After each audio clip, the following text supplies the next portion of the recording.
I used to think stress was my enemy, but what I discovered changed everything. The real problem wasn't the stress itself, it was something far deeper. And once I understood this, my entire life transformed. Stay with me, because what I'm about to share might be the missing piece you've been searching for. For years, I was trapped in a cycle of constant stress.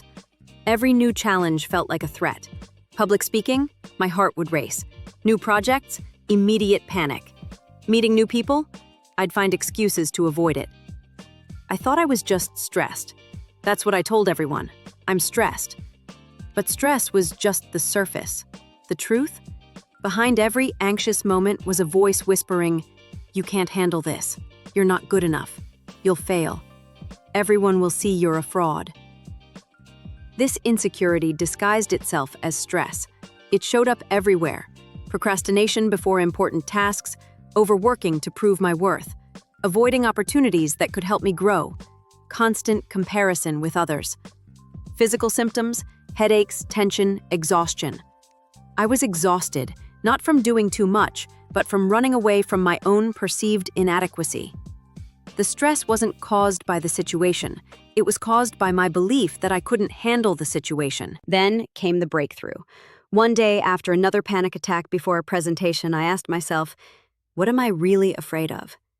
And suddenly I saw it clearly. I wasn't afraid of the presentation. I was afraid I didn't have the skills to do it well. I was afraid of being exposed as incompetent. That's when everything clicked. Stress isn't the enemy. Stress is a messenger. It's your inner system saying, hey, there's a gap here. You need to develop a skill. You need to learn something new. Think about it. You don't feel stressed about things you're confident doing. You don't stress about brushing your teeth or making coffee. Why? Because you've mastered those skills. Stress appears when we face something we haven't mastered yet, but believe we should have. It's the gap between where we are and where we think we should be. The real issue wasn't the stress itself. The real issue was, I lacked specific communication skills I hadn't practiced enough to feel competent. I didn't know how to regulate my emotions under pressure. I had never learned to process failure constructively. The beautiful truth?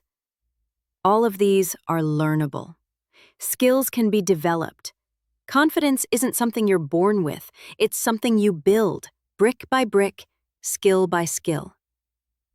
My stress was simply showing me my curriculum for growth. Once I understood this, everything shifted. I stopped seeing stress as a problem and started seeing it as information. I made a decision. Instead of avoiding what stressed me, I would build the skills I was missing. Here's what I changed. I stopped avoiding uncomfortable situations. I started treating each challenge as a training ground. I stopped beating myself up for not knowing something. I started asking, what specific skill do I need to develop here? I stopped comparing my beginning to someone else's middle. I started tracking my own progress, celebrating small improvements. I changed my self-talk from, I can't do this, to, I can't do this yet. For public speaking, I joined a local speaking group. I practiced weekly. I recorded myself. I studied speakers I admired. Each presentation, I was less anxious. Not because stress disappeared, but because my competence grew. For decision-making, I studied decision frameworks. I practiced making small decisions quickly. I learned to trust my judgment through repetition. For emotional regulation, I learned breathing techniques, developed a meditation practice, and worked with a therapist to understand my triggers. My perception completely transformed. I stopped seeing myself as fundamentally flawed. I started seeing myself as someone actively building capacity. The insecurity didn't vanish overnight, but it stopped controlling me. I realized every expert I admired was once a beginner who felt exactly like I did. The difference? They built skills despite the discomfort. I developed concrete skills, communication and presentation abilities, emotional self-regulation, decision-making frameworks, resilience and failure processing. The stress didn't disappear, but it transformed. Here's your actionable takeaway. Next time you feel stressed, ask yourself, what specific skill, if I developed it, would make this situation feel manageable? Then commit to building that one skill. Start small. Practice consistently. Your stress is showing you exactly where your next level of growth lives. Remember, confidence isn't the absence of fear.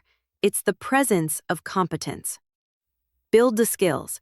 The confidence will follow, and so will the life you've always wanted. You've got this. Subscribe to our channel